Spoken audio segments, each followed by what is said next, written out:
So if you're new to 3D printing and you're struggling with the quality of your prints, printing this one thing can actually make a huge difference. If the quality of your prints is lacking, it could very well be that your temperature is not set correctly. There can be many reasons for this, but often it's to do with inconsistencies in manufacturing or some environment variable, such as the room temperature that you're in. Manufacturers of filaments often put temperature values on the side of the reels, but these are only there for a guide. So what is this magical thing I'm asking you to print? Well, it's the humble temperature tower. A temperature tower is exactly what it says it is. It's a tower that has a series of segments that has different attributes, such as overhangs, bridges, and different features that you're likely to print. These are isolated into segments of the tower which are printed at a specified temperature. The objective of the tower is for you to identify the perfect temperature that the filament that you're using needs to give you the best results. But why would you need to do this? Two 3D printers side by side, manufactured one after the other, can have slightly different temperature values. This is because you can have inconsistencies in the manufacture of the components.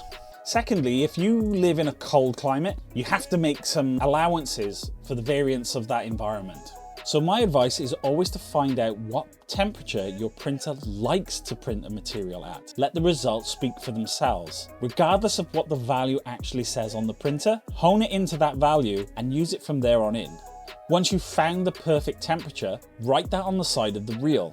Ideally, you should tune a filament every time you purchase a roll from a different manufacturer, or if you're using different colors. It's quite surprising how much difference a pigment in a filament can actually make to the temperature it needs to be printed at.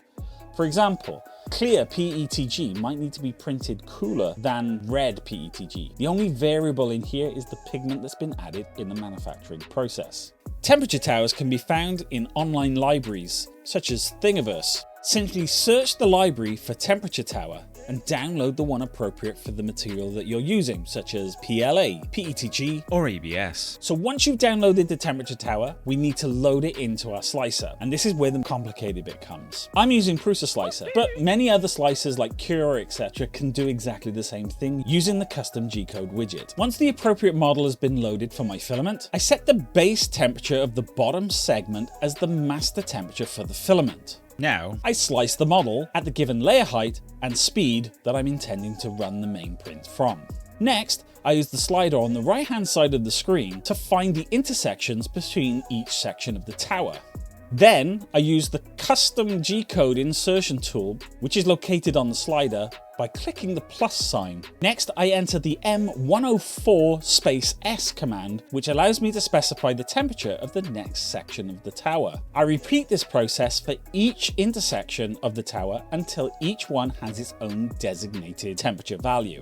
Now that we have all our temperature values set, we can send this off to the printer and wait for the results.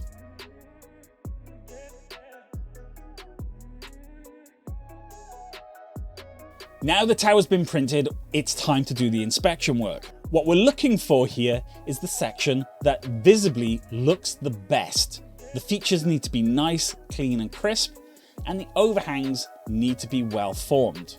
Once we've identified a series of sections of the tower that look visually pleasing, we now need to find the ones that have the most strength.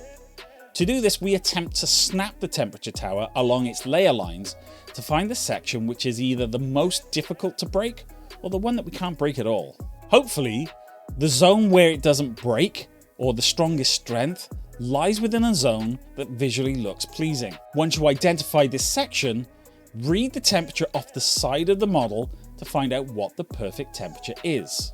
Now update your temperature settings for your filament in your slicer with the new values. Now it's time to print your model with these new values. With any luck, your print should come out perfectly.